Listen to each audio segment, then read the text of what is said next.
তো এই জন্য এটা না গতানুগতিক আর 5টা ছবির মতো না, আর 5টা ছবির থেকে অনেক কিছু থেকে এই ছবিটা আলাদা।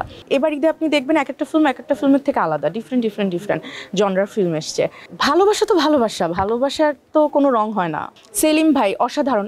আমি কাকে রেখে কাকে বলবো, পাড়াটা যেমন একটা বড় গুণ আমার মনে হয়, ক্ষমা চাওয়াটা আরও বেশি সাহসের। তো এই ছবির এরকম ছোটো ছোটো অনেক ডায়লগ আছে যেগুলো আপনার মন ছুঁয়ে যাবে, যেগুলো আপনাকে ভাবাবে, আপনাকে হয়তো কাঁদাবেও। তো এই জন্য এটা না গতানুগতিক আর 5টা ছবির মতো না, আর 5টা ছবির থেকে অনেক কিছু থেকে এই ছবিটা আলাদা। তো এই জন্য আমরা আমি এবং আমাদের টিম সবসময় একই কথা বলছি যে আমরা তো নানান ধরনের ছবি দেখি এবং সব ধরনের ছবি দেখবো, এটাই স্বাভাবিক।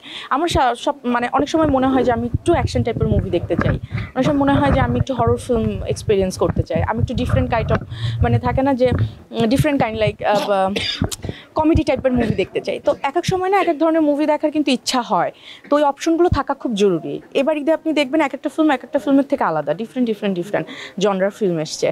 তো সেই জায়গা থেকে আমার মনে হয় যে যারা একটু থাকে না যে একদম ফুল ফ্যামিলি নিয়ে একটা ড্রামা দেখতে চায়, একটা সেলফ রিয়ালাইজেশন, ক্ষমা, ভালোবাসা, ঘৃণা, বন্ধুত্ব, অনেক কিছু দেখতে চাই একটা ফিল্মের মধ্যে, তাদের অবশ্যই দাগি একবার দেখা উচিত হলে এসে।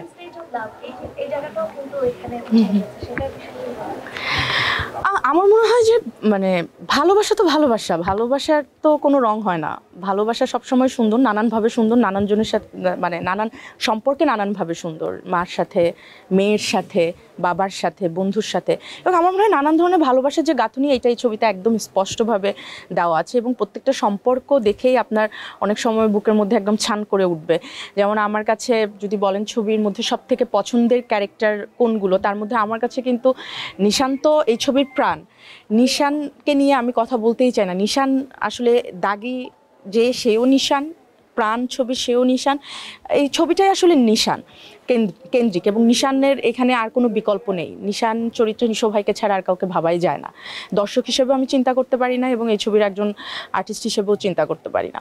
এর বাইরে যদি বলেন, আমার যেমন বাবু ক্যারেক্টারটা খুব পছন্দের, ছোট্ট একটা জায়গা কিন্তু আপনি দেখবেন অনেক ইম্প্যাক্টফুল, লিখন অসাধারণ, একটা ওর চোখের চাহনিতেই একটা মায়া আছে, অসাধারণ। ইভেন অপু ভাইয়ের যদি দেখেন, একটা কমিক পার্টও তার ছোট ছোট ডায়লগে পাবেন যেখানে আপনার ভালো লাগবে।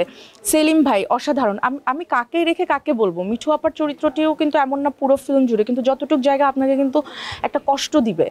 তো এই যে ছবিতে আমার যে কুশলী যে ক্যারেক্টারটা আপনি দেখবেন কি একদম স্মুথ একটা ক্যারেক্টার প্লে করছে, কোথাও আপনার মনেই হবে না যে ও কুশলী একটা মেয়ের ক্যারেক্টার প্লে করছে।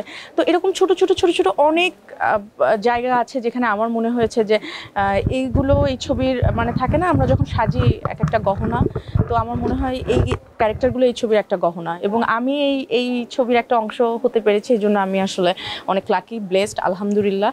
এবং থ্যাংক ইউ এভরিওয়ান, আপনারা দাগি দেখেছেন এবং আমাদেরকে অনেক ভালোবাসা দিয়েছেন।